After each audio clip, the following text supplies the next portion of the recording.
Bienvenue sur Africa 24 pour cette nouvelle édition du QG Week-end. Au sommaire de l'actualité, jour de vote dans le calme au Tchad. Au total, ce sont 13 candidats qui briguent la magistrature suprême, parmi lesquels le président Idriss Déby Itno. L'ancien Premier ministre togolais Edem Kodjo conduira le dialogue politique en République démocratique du Congo, une nomination qui ne fait pas l'unanimité au sein de l'opposition. Et au Sénégal, ouverture du Forum national de l'administration, une grande première qui vise à moderniser et à dynamiser le secteur de la fonction publique. Ils sont environ 6 millions d'électeurs tchadiens à être appelés aux urnes ce dimanche 10 avril en vue de désigner leur nouveau chef d'État. Ils devront départager 13 candidats, parmi lesquels le président Idriss Déby Itno qui brigue là un 5e mandat. Les bureaux de vote ont ouvert à 6h GMT. Les militaires et les réfugiés ont quant à eux voté ce samedi. Pour l'heure, le scrutin se déroule dans le calme. Je vous propose d'écouter l'un de ces 13 candidats, Djividi Boucar Dibieng. Il est président du Parti démocrate et socialiste. Au regard de cette mobilisation très forte, mon sentiment, c'est que les gens sont décidés à choisir démocratiquement leurs dirigeants. Donc, à cette occasion, je profite pour lancer un appel à l'endroit des uns et des autres, surtout des concurrents, de faire preuve de fair play pour que les scrutins qui viennent de s'ouvrir s'achèvent ce soir et sans encombre, sans heurte. Donc, nous insistons sur la transparence parce que si les gens sont mobilisés, ils mettent le dévolu dans ce vote pour obtenir leurs dirigeants, que leur voix ne soit pas volée. Edem Kodjo va conduire le dialogue politique en République démocratique du Congo. Il a été nommé le 6 avril par l'Union africaine comme facilitateur à ce dialogue. L'ancien Premier ministre togolais va donc aider à la convocation des pourparlers dans l'optique de régler les différents problèmes liés au processus électoral en cours dans le pays. Pourtant, du côté de l'opposition, on estime que sa mission n'est pas clairement défini. C'est un reportage de notre envoyé spécial en République démocratique du Congo, Jacques Amboka. C'est désormais officiel, Edem Kodjo est le facilitateur du dialogue politique en RD Congo.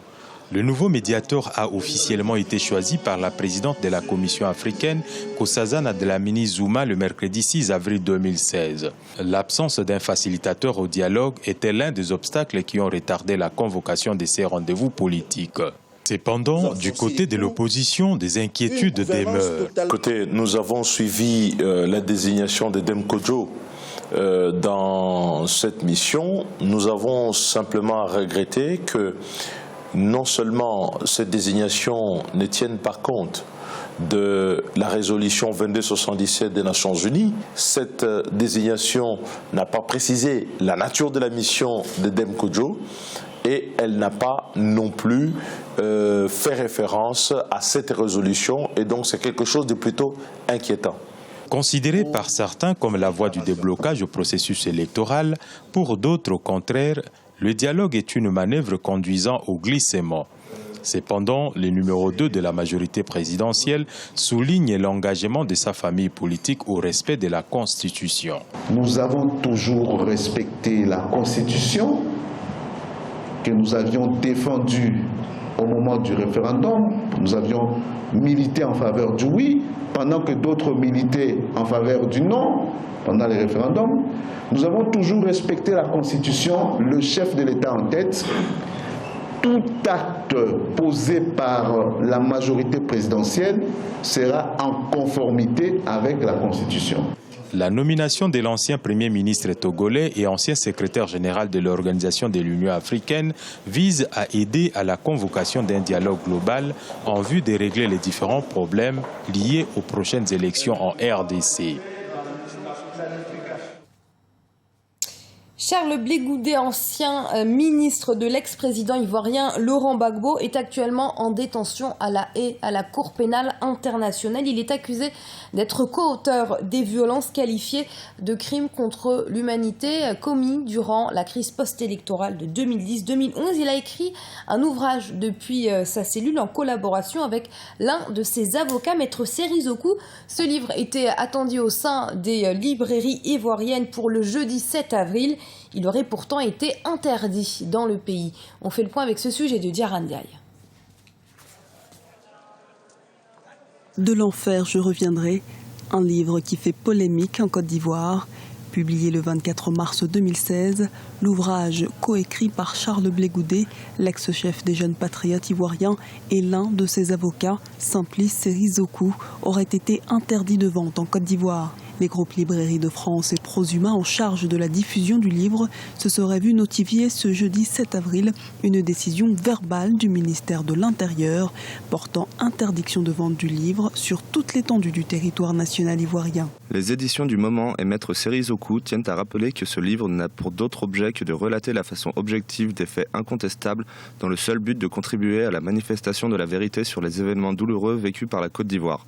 Loin de toute idée de bellicisme ou de défiance, ce témoignage n'a pour seule fin que d'aider au retour à une paix et à une réconciliation vraie entre Ivoiriens.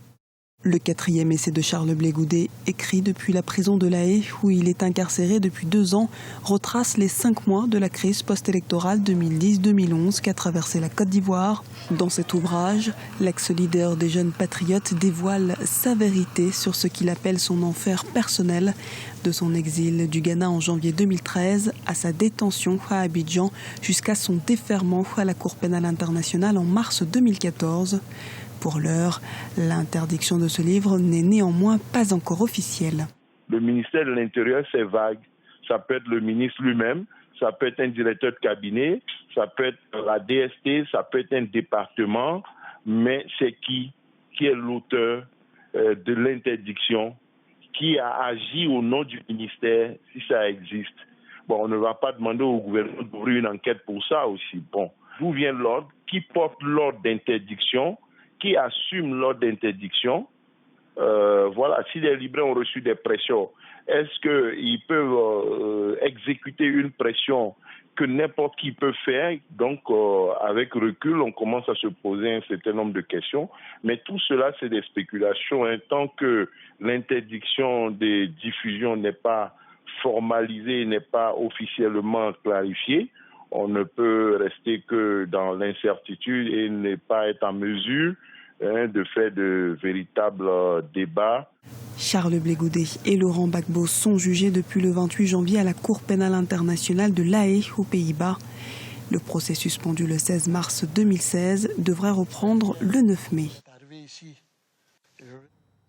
Le Forum national de l'administration s'est ouvert ce samedi 9 avril à Dakar, la capitale sénégalaise. C'est le premier du genre dans le pays. Il vise à redynamiser et à moderniser une administration en bout de souffle.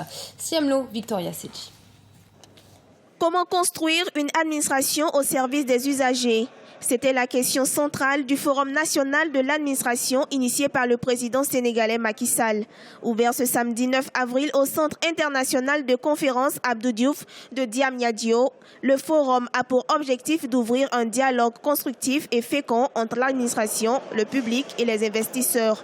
Le président Macky Sall a insisté sur la nécessité pour l'administration de se mettre au service du développement par sa compétitivité et sa performance. L'administration doit être au service des usagers, par sa proximité, sa simplicité, sa disponibilité, sa célérité, la lisibilité et l'efficacité de son action. Mesdames et messieurs, au-delà de ces vertus, l'administration est tenue de s'adapter aux exigences citoyennes. S'adapter pour être une administration de développement, afin de mieux assumer son rôle de locomotive, vecteur de compétitivité et de performance. Le Forum national de l'administration s'inscrit dans les mêmes objectifs que le plan Sénégal émergent. La rencontre a mis l'accent sur les nouvelles réformes à mettre en œuvre dans les services publics. Ces réformes devraient aboutir, entre autres, à une dynamisation de l'administration et contribuer à maintenir un climat économique favorable aux investisseurs. L'administration doit y jouer un rôle moteur. L'administration, c'est l'animateur des politiques publiques. L'administration doit répondre aux besoins des populations à travers le service public.